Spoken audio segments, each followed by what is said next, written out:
years, at least since the indictment. And we have an incredible amount of work to do from our perspective, just to get up to speed, just to catch up to where the county council or the state's council is at today. So I wanted to just briefly fill you in on where we're at in anticipation of sort of asking for that extension as contemplated in 1927, 1908. We do believe it's impossible to get this done on that timeline. And we're happy to file a motion to that effect if necessary.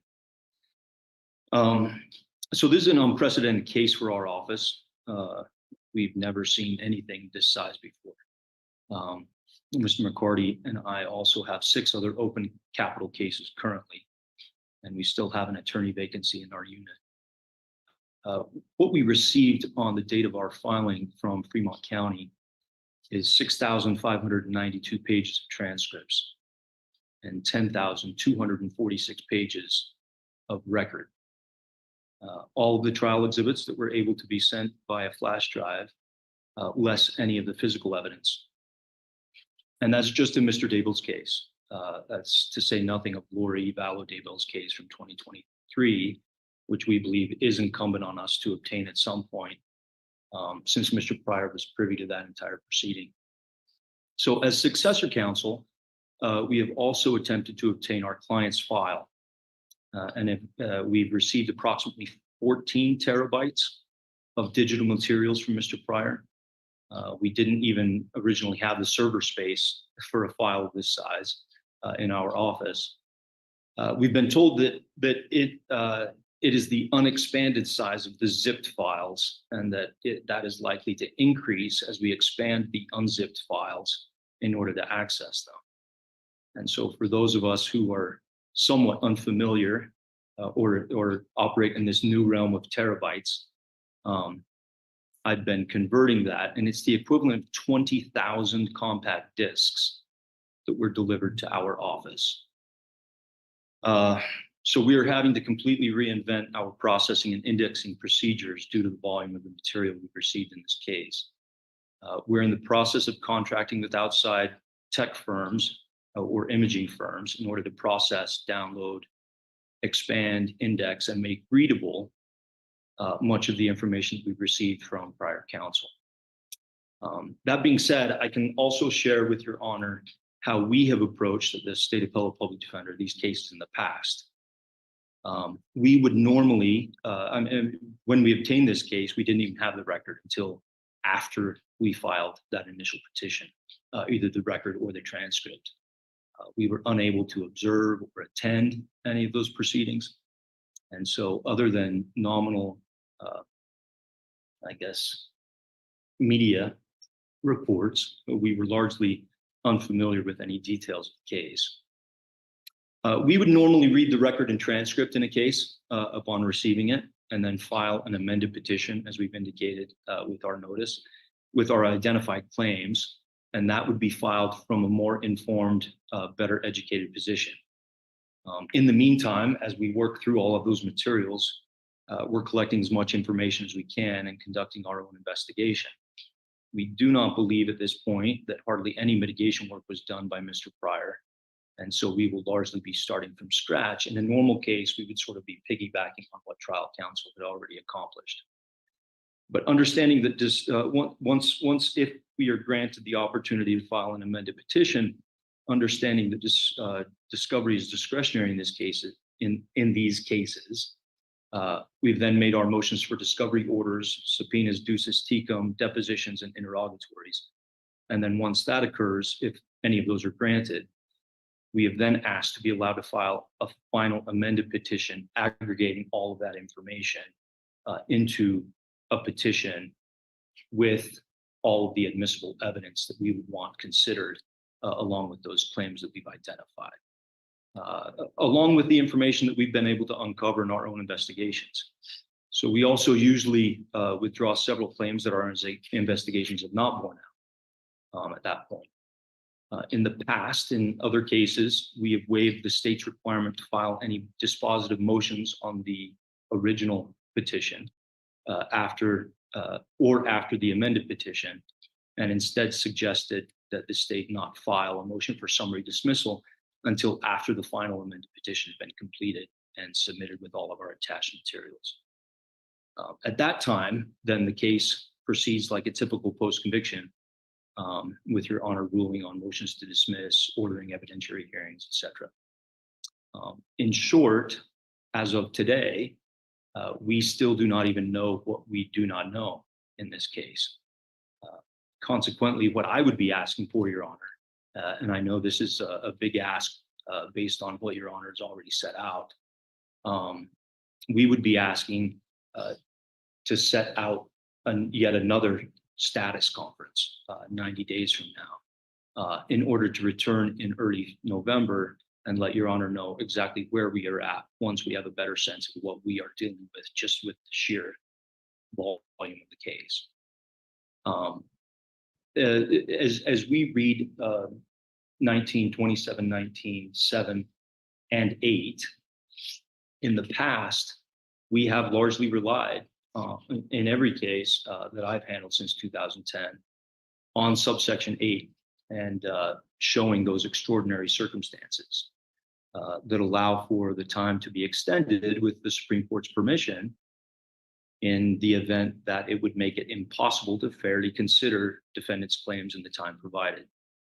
Our position is that we will not, we filed a petition literally without knowing anything about the case, nothing about the case. And well, you knew enough to file a 254-page petition, so I don't know how you can say you knew literally nothing about the case if you put 254 pages together. And substantively, I mean, it's, you know, something about it. I think there's 48 pages of substantive arguments, so I don't know that I would say you literally know nothing about the case. I don't know otherwise how you submitted that petition. Fair enough. That is fair. I mean, we've outlined in our notice for need to file an amended petition what we were able to scramble and do in those original 6 weeks. We certainly have not, to date, read the trial. So we're in the position of filing claims about ineffective assistance of counsel without having either watched or read the trial. I guess that's what I mean by know nothing about that record. I will note that the sealed record comprised about 60% of the clerk's record, and that was not even available to us until just a couple weeks ago. I hear the court's frustration. I don't know what to say. We are under an obligation under 2719 to get a petition filed within 42 days. That is irrespective of what we're able to learn in that amount of time.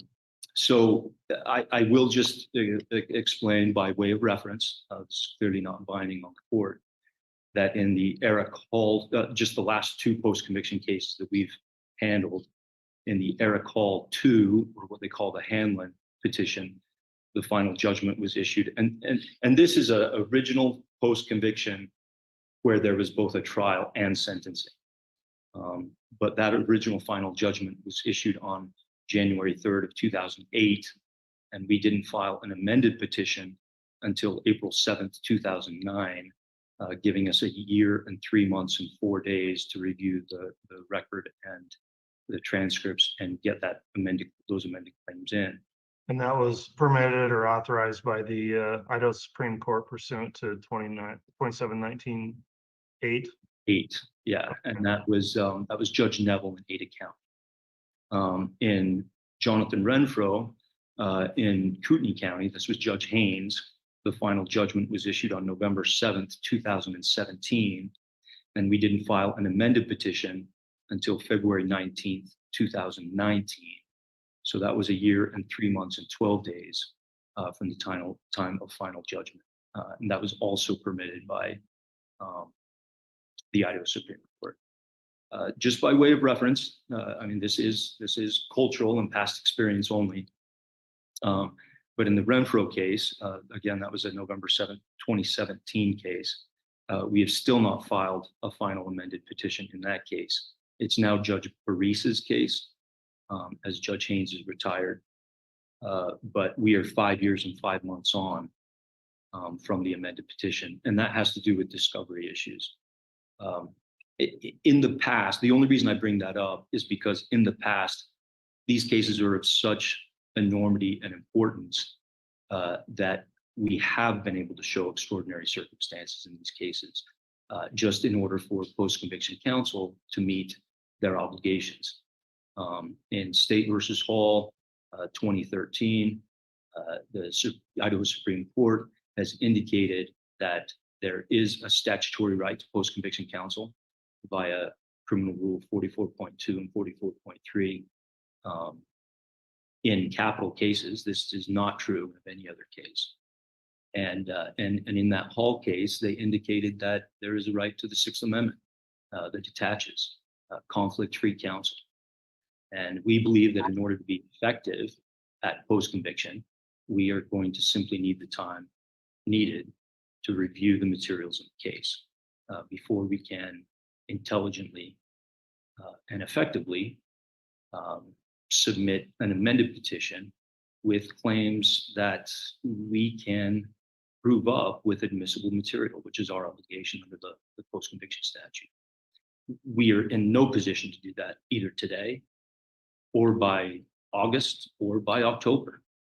That I can adamantly declare that will not happen in that timeline. Meaning we will not be able to be effective in that time.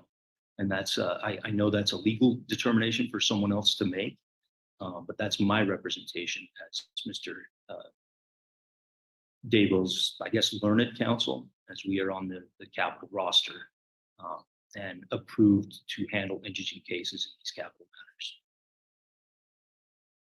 All right. I'm going to note here, we are just in a status conference. It is part of the purposes for the court to gather an overview and perspective of counsel and where they stand on the timeframes here. So we're not arguing. Well, I've heard substantive argument here. I'm not considering today whether or not I'm going to grant a motion for an additional petition to be filed or whether I'm going to make any extension of deadlines. The suggestion that I set a status conference 90 days out, I can't do that without further findings. That would clearly violate 2719(7), which says it shall be heard and decided within 90 days. And then there's a process to extend that if I determine that it has to be extended and must be approved by the Idaho Supreme Court. So scheduling another just status conference 90 days out would run me afoul of what I'm required to do under the post-conviction statute. But it sounds like we are going to likely need to have a substantive hearing on that issue. Ms. Blake, in terms of timeliness and timeframes going forward as governed by the statute, do you have anything to add as we move forward? And what I'm considering here is just looking at a timeframe to schedule a motion to substantively take these matters up and determine whether or not we stay within the timeframes of the statute or have to extend them. Yes, Your Honor. As indicated, the state intends to get a response filed within the deadline that's assigned to the state. I would note part of the problem is the state can't not file an answer or motion for summary judgment because, again, we're under those time constraints of having to file within 30 days. There's been no extension granted by the court. There's been no extension of deadlines granted. So that's still the time frame we're looking at. In looking under that 192719 subsection 8 that allows the potential for an extension on the case, there have to be certain showings made. And my read of it is that it has to be findings that are made under oath. So I guess where the state is at is if that is going to happen, we're hopeful that that will take place sooner than later, because that does obviously affect the state's filing deadlines as well. So right now we're looking towards filing it on or before August 16th. I recognize the court at this point is mandated to issue a decision within the 90-day time frame as well. So I think we would need to look at setting some kind of a hearing on this matter, whether it be a hearing or an evidentiary hearing. I do intend to file a motion for summary judgment on at least multiple of the allegations made. So I would be looking to get a hearing set on that. And then if there are any matters that are not summarily dismissed or that we don't ask for that on, I would think that we would then need to set a hearing regarding those matters. I recognize that's a short time frame, but right now, without any kind of an extension, the state's perspective is that's the time frame that we need to be looking at. So we would be asking those to be set sometime after August 16th to still allow the court to comply with the 90-day deadline that's currently the time frame we're looking at here. And Your Honor, just to be clear, the petitioner's counsel, if it were at all informative, would be willing to waive the state's obligation on that 30-day requirement to the extent that Your Honor would allow for such a waiver. Okay, if the parties wish to submit a written waiver, I'll consider that. I haven't ruled on that right now. Again, I'm still within the constraints of the time frame under 1927-19. I'll leave the deadline where it is in terms of a state response. However, I do think that what we need to do is get a hearing scheduled that would allow for the court to fully consider whether or not an extension would be granted pursuant to subsection 7 and 8. And as Ms. Blake pointed out, those are the court can only consider information that's submitted under oath or pursuant to declarations. So let's go ahead and look at the calendars and figure out a time when we can hold a hearing to make further findings as to whether or not we stay within the timeframes under the statute, or whether or not I determine the impossibility standard's been met and submit that to the Supreme Court for their review. Mr. Thompson, I do take stock in your experience doing this, and where you've referenced those other cases, just for my reference, what is the time frame you've typically seen on a Supreme Court decision, either approving or denying a request for extension of the time? Meaning the time that the Supreme Court requires? From the time they are given the information, how quickly do you usually see a turnaround where they have either approved or not approved an extension? Very quickly. In fact, in a successive capital post-conviction case that was handled just earlier this year, a couple months ago, in State versus Dunlap, which is down in Teton County, or no, I'm sorry, in Teton County, or Caribou. I'm sorry, it's Soda Springs. The response was the next day from Okay. the court. Well, I figured they would act quickly on these. It's interesting to hear your perspective, though, since I have never submitted one to them before. So looking then at a date to get a time schedule for a hearing.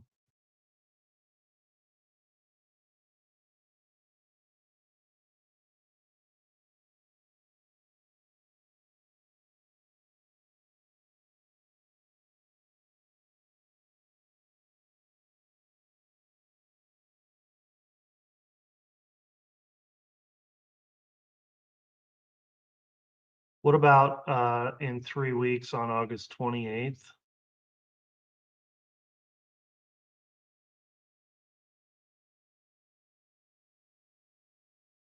And again, this would be an in-person hearing in Fremont County.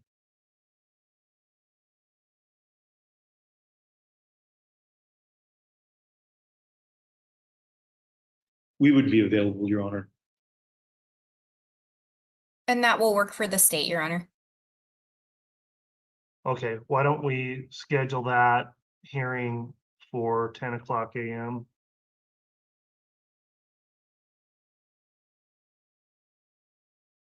Your Honor, just to have all of our ducks in a row in anticipation of a hearing on the 28th, I'm assuming it would be helpful if Your Honor saw a motion and any attendant declarations from us before that. Yeah, I appreciate that. I'm kind of putting the cart before the horse here. I'm presuming there will be a formal motion along with an opportunity to respond. So the 3 weeks is kind of tight, but again, we're in tight time frames regardless. So I would anticipate a motion to be filed, and I wanted to talk about scheduling, perhaps on scheduling for when you think the motion could be filed. And then if the state seeks to file any written response, set out a schedule for this hearing. So, Mr. Thompson, would you be able to have that filed, say by either the 16th or the 19th? Yes, I would appreciate the weekend. Meaning the 19th. Ms. Blake, if there's a motion filed by the 19th, and again, this is limited to the issue of the timeframes under 2719, 7 and 8, and a hearing where the petitioner seeks to show extraordinary circumstances requesting a extension of the deadlines. If that's filed by the 19th, does that give the state adequate time to respond before hearing on the 28th? Yes, Your Honor, I think it would. Okay, why don't we say then, if you could have your written response filed by the 26th, then that'll give me a couple of days to review pleadings before the hearing starts. So, I'm not going to set out other scheduling orders. Again, the scheduling order right now is just governed by statute, but the hearing then will go out a notice, so August 28th at 10 a.m. A motion to be filed by the petitioner no later than, and I'm going to give you 5:00 p.m. on the 19th, and then the state's response 5:00 p.m. August 26th. And the hearing would be on the issue of whether or not timeframes can be extended, and then the court will make a determination if necessary after hearing argument.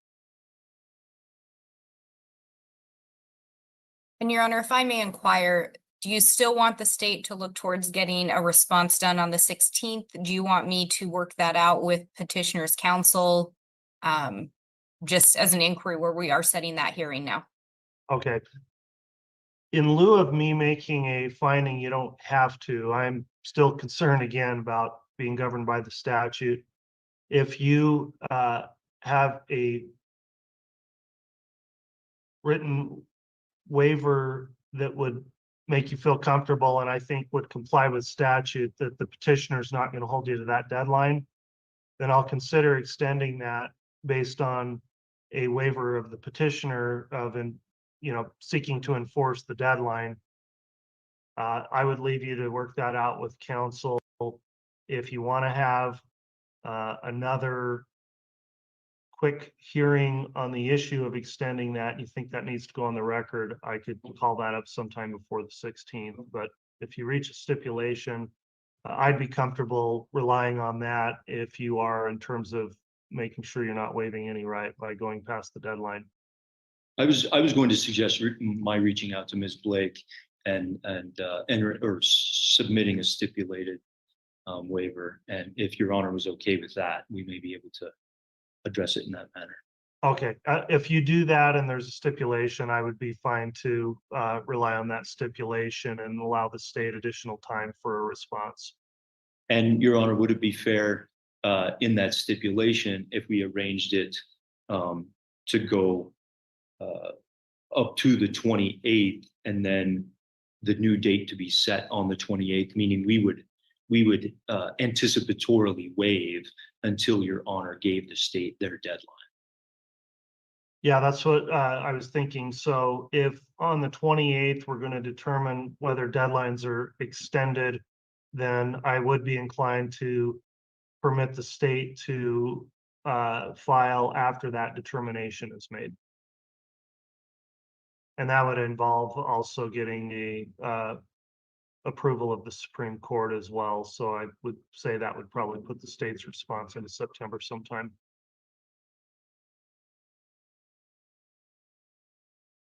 Thank you. Okay, I'll leave that to council. So I think that probably concludes what I want to bring up today, because this is just an initial status conference. We can talk in more detail about timeframes. Obviously, when we get to the hearing, I'll review the motion. Once it's filed, we'll set out a scheduling order with those deadlines for you on the 19th and the 26th. Is there anything further that the petitioner wishes to bring up at the status conference today, Mr. Thompson? No, the only thing that I was going to bring up a couple things. One is normally in these cases, I know it's not required in civil matters, but I do generally indicate on the record, we've spoken with Mr. Daybell. He's aware about today's hearing. He waives his parent presence. I say that because there are occasions throughout post-conviction that we will ask for him to be present or at least available via Zoom out of the prison. And so I generally indicate that.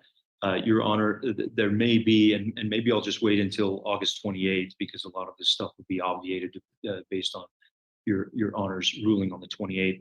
But we would anticipate filing a couple preliminary motions in the next couple weeks that I was going to just give folks a heads up on, and that was a motion to preserve records in this case, like a motion for an order for preservation of records, and then a motion for standing preparation of transcripts.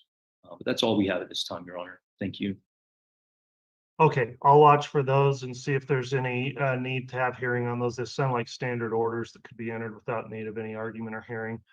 Ms. Blake, is there anything further that the state requests to bring up today before we conclude? I would just indicate the state is intending in getting a few motions filed of our own. One specifically that we will be getting filed would be to allow counsel, trial counsel to be able to speak with us regarding some of the issues that may be addressed and or have access to defense counsel's files. So we will be getting that motion filed. We may be filing a few others just so that the parties are aware and the court is aware that that motion will be coming. Outside of that, I don't have anything additional to address today. Okay, well, I'll wait for those then. And as a note, I appreciate you bringing that up, Mr. Thompson. I should have addressed the non-appearance of your client here at this hearing, and at future hearings, I'll try to make a point to either have him present or acknowledge the waiver of presence if that's appropriate. In terms of getting things done and set, the court is governed under that statute again to make this priority proceeding. So I'll do my best to be available and have hearings, whether scheduled out on short notice or longer term, to make sure that all the hearings go as scheduled. And with that in mind, then we'll go ahead and recess and come back on the record in a in-person hearing on August 28th. We'll send out that notice for scheduling the hearing with the deadlines. And that'll conclude the hearing for today. So thanks for your attendance. All will be in recess. Thank you, Your Honor. Thank You're you, Your Honor.